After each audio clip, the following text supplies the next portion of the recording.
Oh, this is Spellbinder with breaking news. It appears Matt Simmons died Sunday night in his hot tub, North Haven, Maine.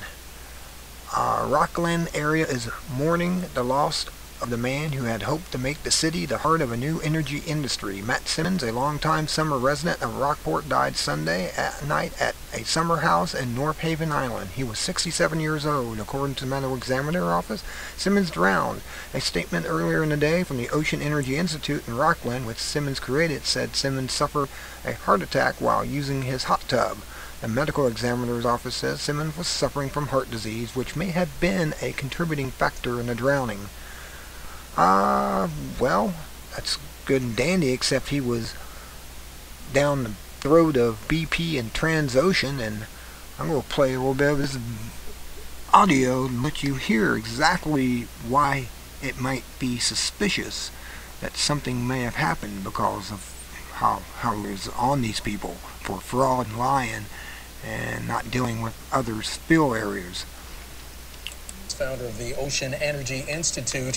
He joins us on the phone. And Matt, thanks so much. Always good to talk to you again. I know you were hearing what Lizzie was saying. Yeah. Some of the information that I'm seeing here in our Bloomberg story, the pressure inside that well is now over 6,800 pounds per square inch since it was sealed on July 15th. Does that give you cause for concern? No, it's a total diversion.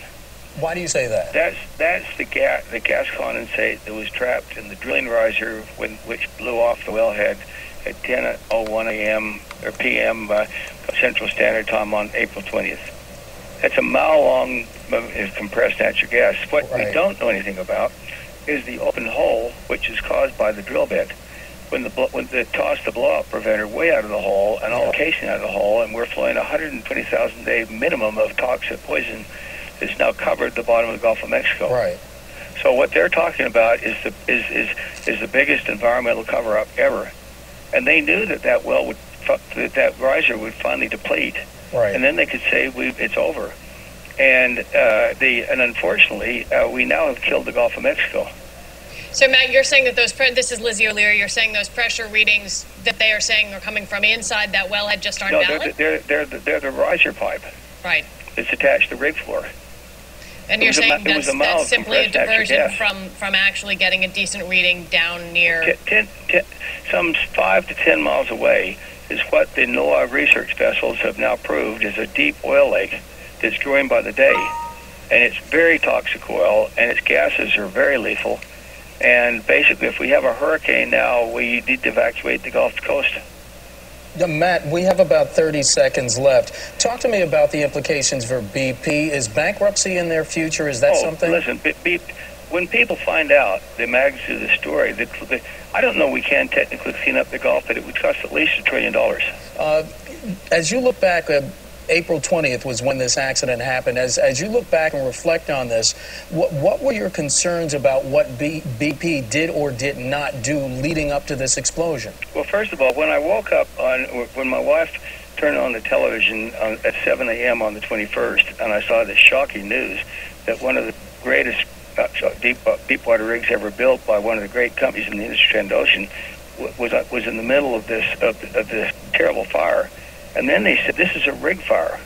This is the fuel on the rig. I know that there was 700 gallons of diesel on the rig, and I said, this is a lie. The Gulf of Mexico's on fire. Why are they saying this? For 2 days they kept saying it's a rig fire. When the rig sank, they could no longer call it a rig fire, so they said it's a riser leak. Okay, so why did they say it? Because if they'd said the truth, they'd all go to jail. Huh. Just that simple. Yeah, I mean, look at some of the testimony of the people, of the Transocean people who were pleading with them. Do not do this or we'll all die. And this little 32-year-old punk that pleaded the fifth yesterday for the second time, this is the first time he'd ever been a company man on an offshore rig, said either my way or the highway. You're talking about Robert Calusa, the company man, who we should point out in these Coast Guard hearings, we have been supposed to hear from the company man on the rig twice. One has said he's been sick. The other has pleaded the fifth. I think this is the second time this one guy's pleaded the fifth. I've never known his name. Calusa. He was 32 years old, and he was the guy that invited his superiors to come on board for a party once they got to TD. So they were partying on the rig when the rig exploded. And they tried to blame Transocean on that. Well, let me ask you then, because we've seen Transocean staff be named as parties of interest here. No, they're parties of heroic. They need congressional medals of hero for this.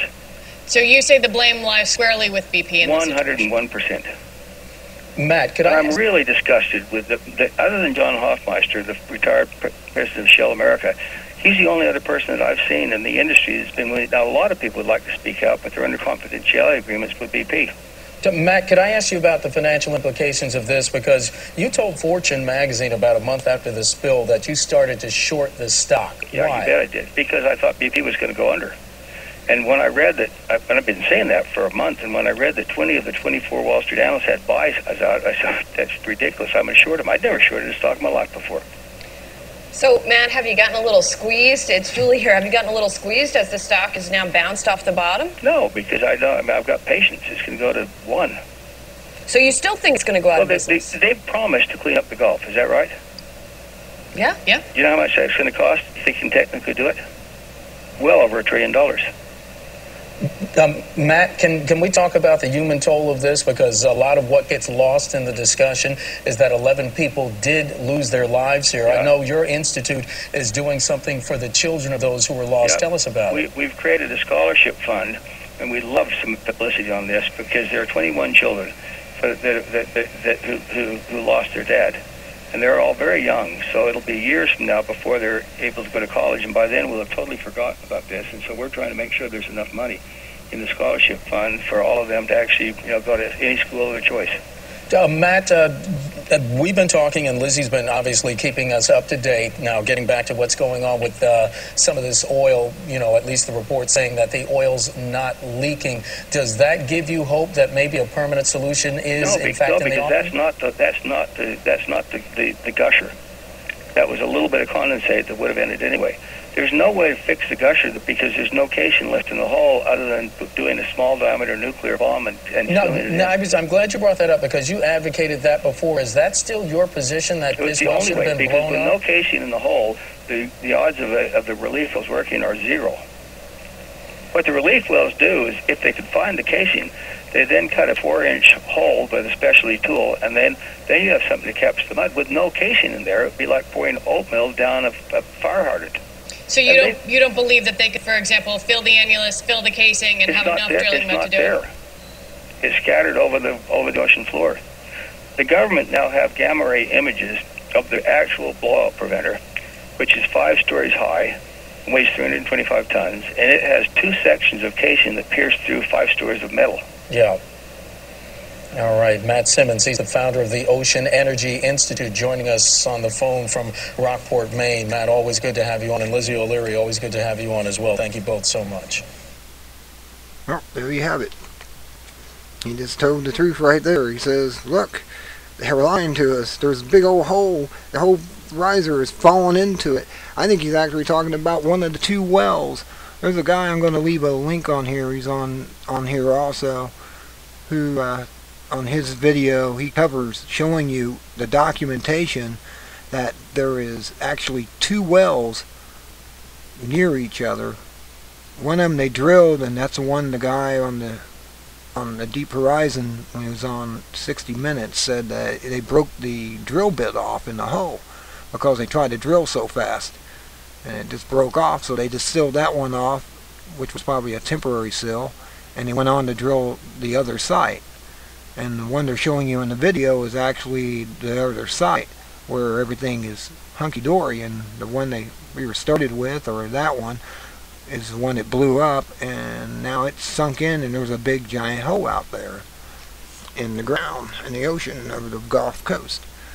And so, this is some of the stuff that he was saying, and it kind of makes you wonder, did they off him off to shut him up? And, led up to his heart attack. Well, these are things that will have to come out in the wash.